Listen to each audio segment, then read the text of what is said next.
A redução de danos é um tipo de abordagem que visa minimizar os efeitos terríveis que tanto a droga como a dependência química causam na sociedade. Mas mesmo assim, é um tema muito polêmico. E para falar sobre isso, nada melhor que o Maurício Landri, um grande especialista na independência química e uma pessoa que é apaixonada pelo tema das drogas. E Maurício, explica para a gente o que é redução de danos. Bom, redução de danos é um eixo da política sobre drogas que busca, como você bem disse, minimizar, né, os efeitos dos usuários crônicos de drogas quando os outros eixos não são capazes de ajudar. Por exemplo, na nossa política nacional sobre drogas, nós temos 5 eixos importantes que a gente deve dar atenção às drogas. Primeiro é prevenção, chegar antes da droga, né? Informação, educação, na escola, nas crianças, com os professores, com os pais, com com a indústria, o comércio, todos esses outros setores. O segundo eixo é o tratamento, a recuperação e a reinserção social de pessoas que já apresentam problemas com as drogas. Então, não deu a prevenção, entra o tratamento, a reinserção e a recuperação. Algumas dessas pessoas também não têm condições de parar de usar. Os efeitos das drogas causam diferentes consequências nas pessoas e a conformação de cada um reage de um jeito. Quando a gente escuta algumas pessoas dizendo assim, eu não consigo parar de usar, ele não está mentindo ou minimizando. Ele realmente acontece alguma coisa com ele que ele não consegue parar.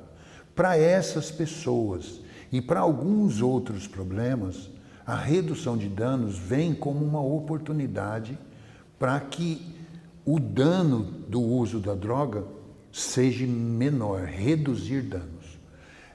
A redução de danos existe já há muito tempo. Por exemplo, você sofre um acidente, tem um corte profundo com infecção, e aí você vai no médico, ele fala, nós vamos tentar tudo, mas se a gente não conseguir, nós vamos ter que amputar a perna. A redução de danos, então, deveria ser a última ação? Sim, né, como é na maioria dos países. Esse talvez seja o grande nó no Brasil.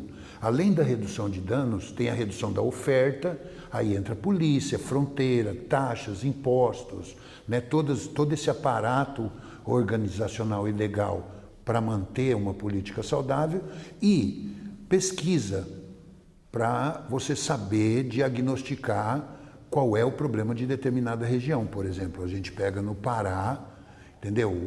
Lá, apesar de existir o Oxy, a pasta base e algumas poucas questões de cocaína e maconha, o grande problema é o álcool. E a forma de uso é completamente diferente de uma região metropolitana, como Campinas, São Paulo, Rio de Janeiro, Belo Horizonte. Então, a pesquisa vai indicar qual é a melhor maneira de você trabalhar um desses eixos nessa região. Isso é muito importante. Nós não temos essa descentralização, como prega a Constituição, de uma forma concreta, né? As pessoas acabam não utilizando dessa qualidade com qualidade. E quando a gente pensa em redução de danos, mesmo sendo um dos últimos eixos, mas que no Brasil acaba sendo utilizado mais do que deve, a gente está querendo dizer o quê? O que é exatamente redução de danos? É você dar uma droga que substitui a outra? O que é isso no Brasil? É mais ou menos assim, mais ou menos assim. E de outra forma, é você olhar, e aí entra uma coisa muito filosófica e ideológica, que é muito bonita, mas na prática, para um pai, para uma mãe, para um filho, é muito difícil. Eu vou dar um exemplo para você. Um médico chega para você e fala assim, ó, seu pai tem 2 possibilidades de tratamento, entendeu? Tem o tratamento que ele vai ter que ficar internado, ele vai ter que fazer uma dieta rigorosa, né, deixar de usar isso, aquilo, como diabetes, como hipertensão, ou tem um tratamento que assim, ele pode ir diminuindo, entendeu? Ele pode comer um pouquinho, vai causar? problemas? Vai causar problemas no futuro, entendeu? Mas todo mundo é humano, ele também quer, também tem direitos, essas coisas. Então, agora, como usuário, às vezes o pai acaba tendo recaída, né? Ele quer um bolo, ele vai lá, uma cervejinha, ele vai... E acontece a mesma coisa com a droga. Agora, como filho, você quer o quê para o seu pai?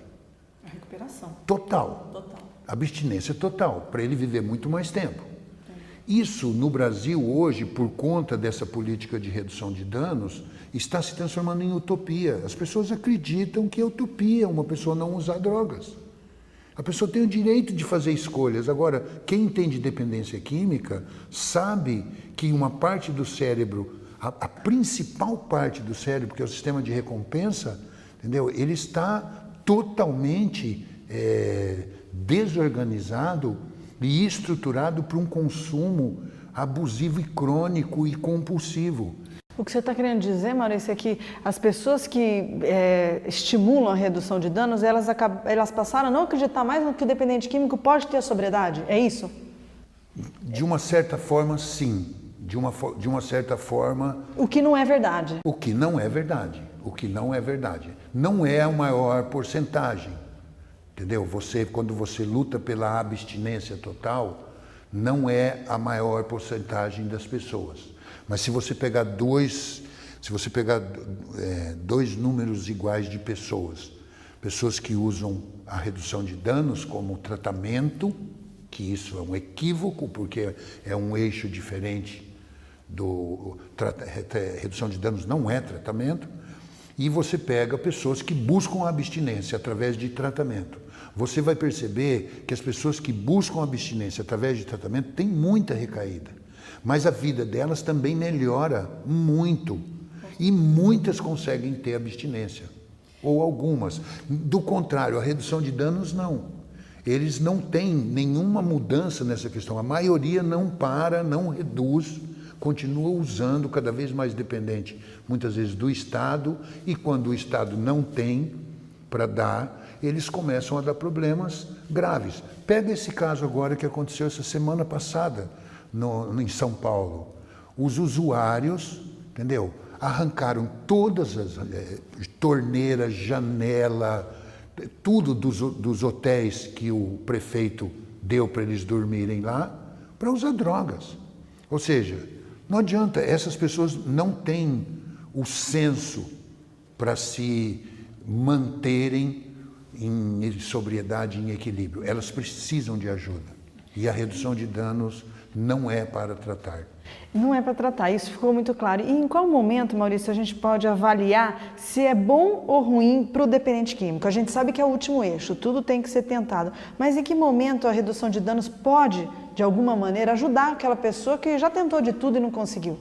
Então, a maioria dos países hoje, e eu queria fazer uma crítica aqui aos que usam, eu vou usar agora uma referência a outros países, mas não para fazer uma analogia ou para fazer um paralelo com o Brasil. Porque comparar a liberação da maconha no Uruguai, entendeu? É um absurdo. O Uruguai é menor que o estado de São Paulo. A população do Uruguai inteiro é menor do que a população da cidade de São Paulo. Então, comparar uma política nacional num país super pequeno com um país como o Brasil... Como você controla isso no Brasil? A mesma coisa a Holanda, mesma coisa a Suécia, a Dinamarca, esses países mais desenvolvidos, são países, todos esses juntos, da região centro-oeste do Brasil. Então, assim, é um equívoco você fazer esse tipo de comparação, porque o Brasil tem problemas muito maiores. Mas, nesses países onde existe a redução de danos no combate às drogas, elas são utilizadas como a última alternativa para você oferecer a uma pessoa que já passou pela saúde pública nos diversos outros modelos. Já tentou de tudo? Já tentou de tudo. Essa política nacional desses países não excluem os outros modelos de tentativa de abstinência, de internações mais longas, mais curtas, desintoxicação, utilização de medicação. Elas não excluem, como no Brasil muitas vezes acontece. A redução de danos, eu acho que o mais grave no Brasil é que ela muitas vezes é oferecida como primeira alternativa, entendeu? Às vezes você oferece drogas em lugares para as pessoas que nunca usaram drogas, entendeu? No show de rock, como aconteceu. Você estimula. No início você está estimulando, entendeu? O uso da droga. E Maurício, para a gente finalizar, tem um estudo que diz que o HIV, a contaminação pelo HIV, reduziu muito depois que o governo adotou a política de redução de danos de seringa, de distribuição de seringa injetável. O que você pode dizer sobre isso? Eu diria que existem muitos outros exemplos de política de redução de danos que vem causando um grande efeito positivo para a saúde pública e para a população. Por exemplo, o uso do cinto de segurança, a lei seca contra o álcool, se beber não dirige. Isso é uma redução de danos, não é não beber, mas se beber, não dirija. Esse tipo de política, a questão do câncer da mama, de você fazer testes, né, semestrais, anuais, isso são políticas preventivas. Na verdade, toda política que tenta melhorar a saúde, ela está tentando reduzir danos. Então a redução de danos não é uma coisa ruim, né? Tirando a forma como o Brasil encara ela para as drogas aqui. É uma delícia falar com você, que tem tanta sabedoria sobre o mundo das drogas e como a gente mudar isso na sociedade. Obrigada pela sua participação no programa Independente e a você que nos assistiu. Te espero a semana que vem. Até lá!